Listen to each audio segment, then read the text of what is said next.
নন্দবাবু tuition part 2। আচ্ছা সবাই বইগুলো বন্ধ কর আর খাতাটা বার কর, আজকে তোদের পরীক্ষা নেব। হ্যাঁ পরীক্ষা মানে? হ্যাঁ পরীক্ষা? হ্যাঁ পরীক্ষা? কিন্তু স্যার আপনি তো আগে থেকে বলেননি যে আজকে পরীক্ষা নেবে।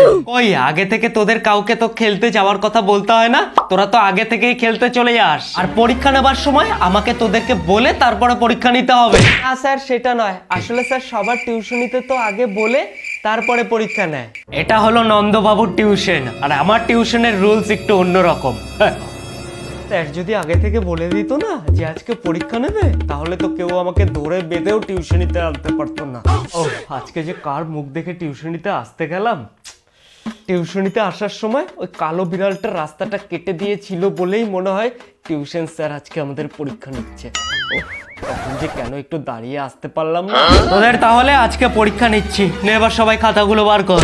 না না কিছু একটা করে স্যারের এই পরীক্ষা নেওয়াটাকে বন্ধ করতে হবে। ও স্যার আমি তো বলতেই ভুলে গেছিলাম, আমি তো স্যার পরীক্ষা দেওয়ার খাতাটা আনতেই ভুলে গেছি।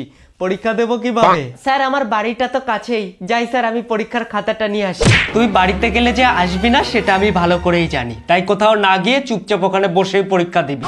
আরে না না স্যার কি যে বলেন না, এই যে স্যার আমার ব্যাগ আপনার কাছে রেখে যাচ্ছি, এবার স্যার যাই। আগেরবারও তো পরীক্ষার দিন পেন্সিল বক্স আনার নাম করে ব্যাগটা রেখে বাড়িতে চলে গেছি, বাড়িতে গিয়ে নাকি তোর খুব পেটে ব্যথা শুরু হয়ে গেছিল, তাই তোর ভাই এসে শেষে টিউশন থেকে ব্যাগটা নিয়ে গেছে। না না স্যার এবার আমি পেটে ব্যথার কথা একবারও বলবো না, কথা দিচ্ছি। বাড়িতে গিয়ে এবার তাহলে আমাকে পেটে ব্যথা না বলে মাথা ব্যথা বলতে হবে।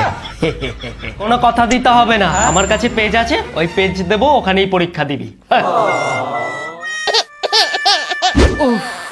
আরে স্যার আমার হাতে ব্যথা, পরীক্ষা দেবো কিভাবে? খালি তো ডক্টর ঘোষের কাছ থেকে হাত ব্যথার ওষুধ নিয়ে এলাম, আজকে যেতে বলেছে ব্যান্ডেজটা করে দেবে।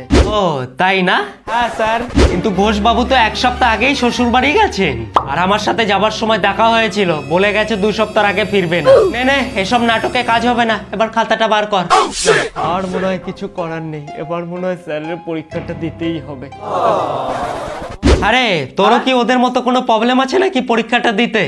আরে কি যে বলেন না স্যার, আমার কোনো প্রবলেম নেই পরীক্ষা দিতে, আমার তো সব পড়া মুখস্থ রয়েছে, পরীক্ষা দিলে তো আমি দিতেই পারি। বাহ, তাও এই টিউশনির একজনকে তো পেলাম কেউ মন থেকেই পরীক্ষা দিতে চায়। কিন্তু স্যার। আবার কিসের কিন্তু? আজকে না স্যার আমার কোনো পড়াই ঠিক মনে পড়ছে না।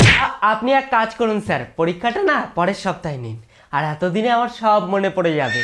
তোকে আর মনে করতে হবে না, যা তোর মনে আছে ওটাই পরীক্ষার খাতায় লিখবি, আর তোদের এই পরীক্ষায় যা রেজাল্ট আসবে আমি নিজে গিয়ে তোদের সবার গার্জিয়ানের কাছে দিয়ে আসবো। আবার গার্জিয়ানের কাছেও দিয়ে আসবে? ব্যাস হয়ে গেল।